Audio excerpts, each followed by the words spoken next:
What is going on, guys? Today, working on the Subaru. I know it's been a while, but, life happened and had to do some stuff. So, today, got the Subaru, sitting here, kind of taken apart. It was at a shop. I took it there to get it to run because, as you guys saw in the last video, I got the motor in, but it just wouldn't start. So I took it to a shop because I don't really know what I'm doing. So took it there, they got it to start, and then they were going to go tune it because it's a Japanese motor, so you have to tune it in order to make it run right. And then something happened.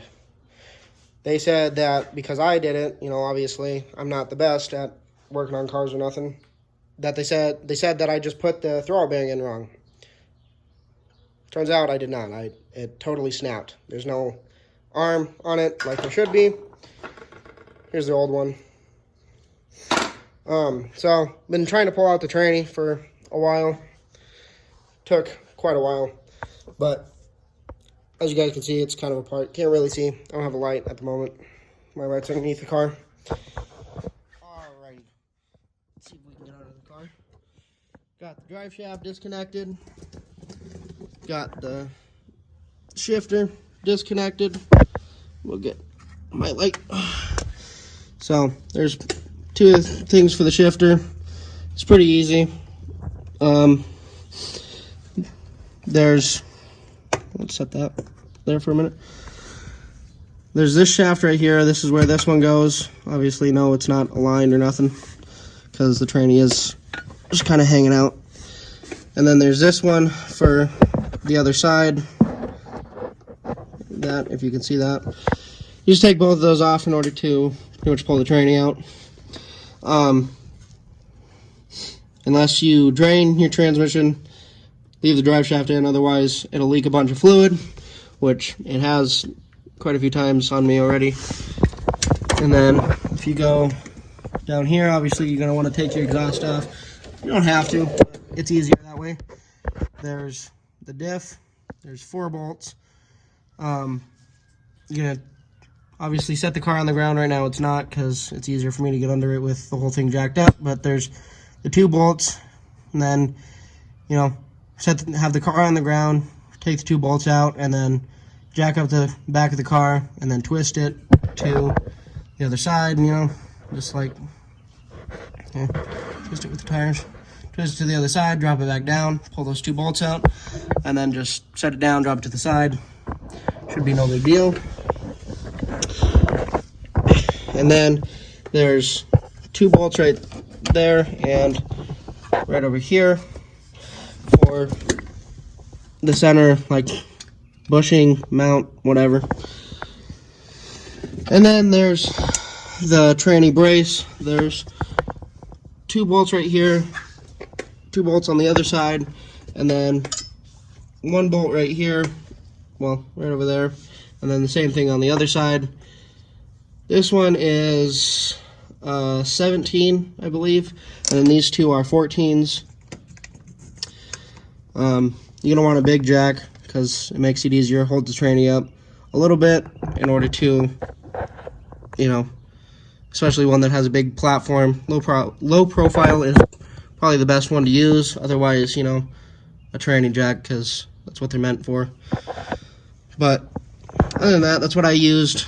Didn't really do a whole lot of helping.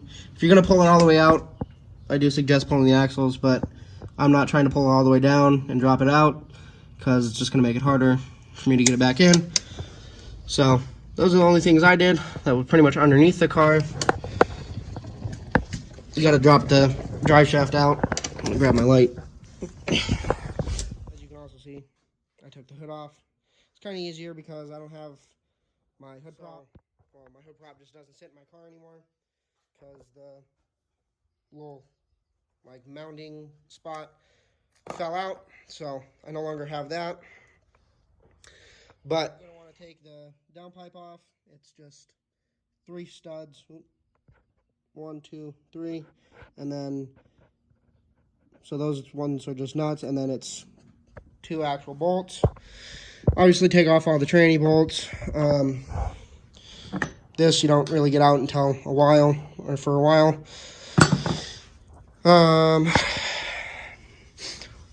Take the mount off, that one right there. Obviously take all this stuff out right here. Take the slave cylinder off. Obviously get the starter off, because that's how you can pull the tranny all the way out. My main problem was trying to get it off these studs. But other than that, it wasn't too bad.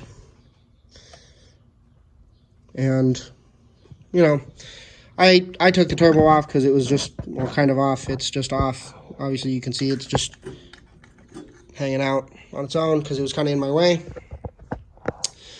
But those are all kind of the things I did.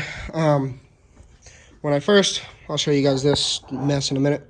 When I first got it, I didn't have either one of these two belts on, the AC and alternator and power steering belt. I didn't have either one of those on, so I kept having to charge the battery in order to, you know, start it. When we got those on, that was pretty easy. It's kind of, you know, self-explanatory, or you can just Google it. It doesn't take very long. This is kind of, for me, this was a lot easier than trying to pull the whole motor, unless you know what you're doing. But I didn't, so. And the shop also said just pull the tranny because it was easier. And to me, it was a whole lot easier. There's, you know, less stuff to kind of keep track of. And for me, there's a bunch of lines, like coolant lines, oil lines, just a bunch of stuff that I don't really know where half of it goes. And I didn't really feel like messing with it. So this was kind of a lot easier for me. So I do recommend it if you are doing your clutch. It's just kind of easier. You know, you just have to have enough space to put one thing on at a time. And really, the way it's sitting right now, I had enough to pull the pressure plate off, obviously take the throwout bearing out, and take the clutch out.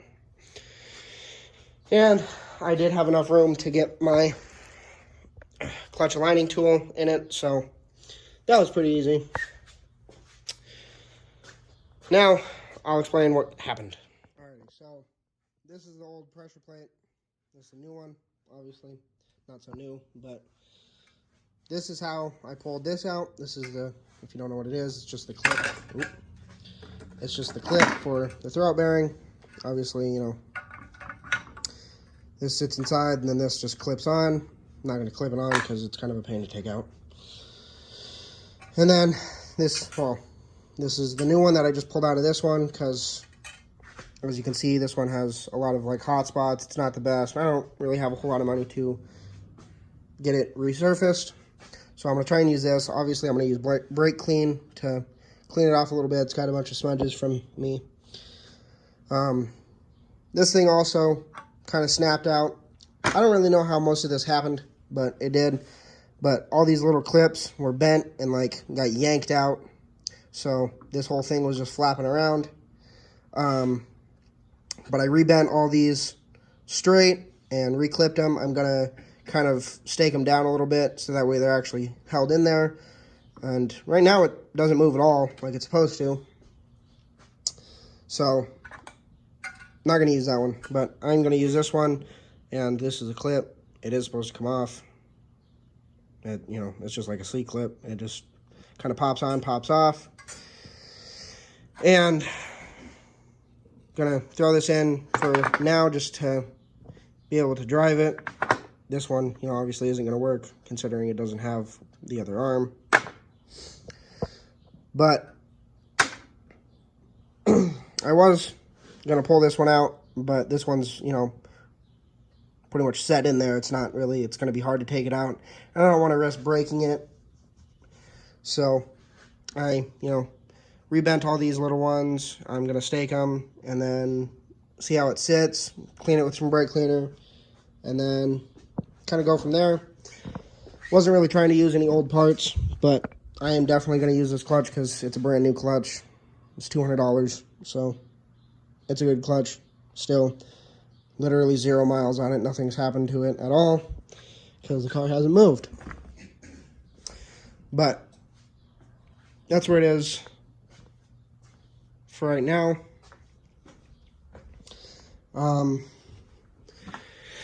It's pretty self-explanatory, really, after that.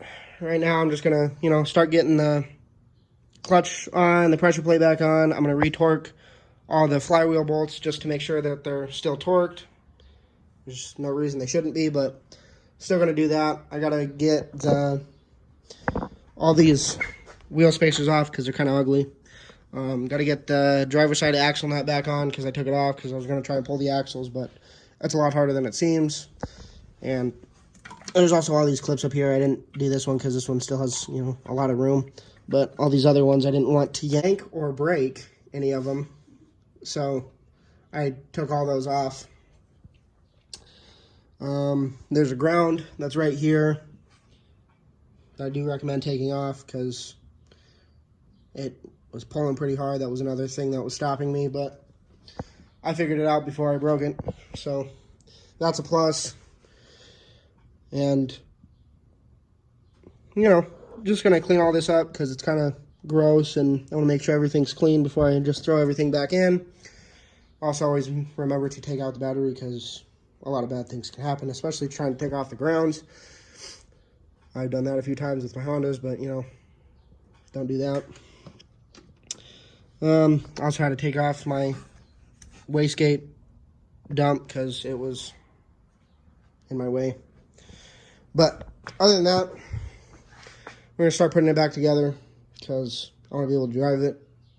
Obviously can't drive it a lot because I still need to tune it, but I want to be able to, at least move it a little bit because it's been a long time. So, yeah, let's get back to work. I forgot I should probably explain how to take the draw bearing off. As you can see, it's clipped in, won't move at all. I mean, unless you yank it really hard. I found this out on YouTube, so you don't have to follow my advice. You can go on YouTube too. But you just push it down, and then get like a screwdriver in there, and just be able to pull it out. It's pretty simple. Just, if you ever take it out and it's not taken off already like this one, and then you just clip it back in, stays in. So again, you just kind of push it, get a screwdriver or something in there, be able to pull it out. That's pretty much that.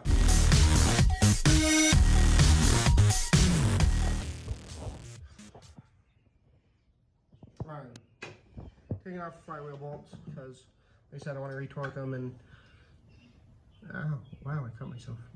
In order to do that, I really want to add, more Loctite because red Loctite is your friend. If you're leaving it in there like this. Also, I learned on YouTube. YouTube is my friend too. If you're leaving it in there, obviously, you don't really want to mess up or damage the flywheel teeth. So you want to put like the pressure plate bolt, like one of the pressure plate bolts back in, and a tranny bolt back in.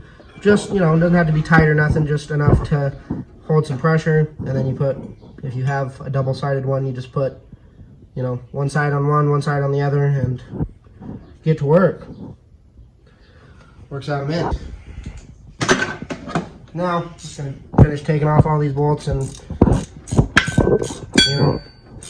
put some red Loctite on them, put them back in, torque them, call it a day.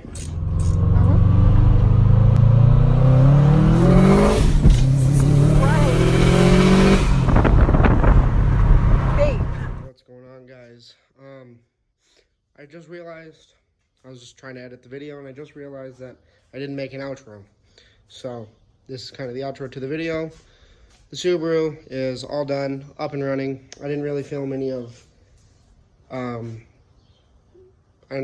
it getting put back together. It was just kind of late, and I was just trying to finish it, and I ended up finishing it a lot faster and a lot sooner than I thought it was gonna. That's kind of thanks to Chance. He did come over at like 11, and we just kind of busted it out, got it all done, and it does run and drive now. Just recently I got paper plates for it, so I've been kind of driving it and breaking in the clutch. Right now the hood is up and intercooler is off because I'm just trying to look at some stuff. I noticed something when I was going to check the transmission fluid, and the oil, I noticed that my bracket, or the mount for the bracket, was a little far back. So right now I'm gonna try and get the jack and get it all pushed up a little bit so it's not as far down, and tighten it, get it all done. I'll show you guys what I'm talking about right now. It's, can't really tell on this side, but there's a big gap right here. It's pretty much pulled all the way back. So I'm gonna jack up the motor so it kind of lifts it up a little bit. And yeah. And then I'm gonna try and find my intercooler like bracket part. And so the intercooler doesn't sit there and like flop like it's kind of been doing. So I'm gonna try and find that and keep going. Get other stuff kind of buttoned up to be able to daily drive it without any issues. Alrighty guys, I'm back after a little bit of hard work, sweating a little bit. I got the tranny brace all back, tightened and pushed up like I wanted. Excuse me, I got allergies. And then I was working on trying to get my strut bar thing in. I don't exactly know what it's called. Not that smart. I'll show you guys. Got to turn the camera around. Got the strut bar in. Had it painted when I was at work a while ago. Just never really got around to putting it in. The brace part, as you can see, it's kind of like a textured. It's black lava, and then I powder coated the bar white. Sorry. Got the intercooler in, got the brace on. I'm just gonna put a bolt on, but it holds it so it doesn't wobble as much. Only have that one brace apparently. I don't know where the other one went, but yeah, got everything done that I need to get done for today, I guess. Yeah. So yeah, let's close this hood. See if everything closes like it should. Hopefully it does.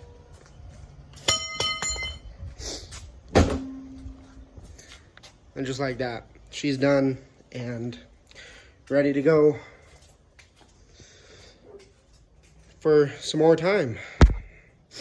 You know, oh, gotta close the trunk. Can't forget about that. That's where my extra parts are that I know of anyways. Just didn't have room when I was cleaning my garage, so just gonna put all the Subaru stuff in the Subaru. Put the Honda, I moved it, I was just showing you guys. Put the Honda stuff into the Honda.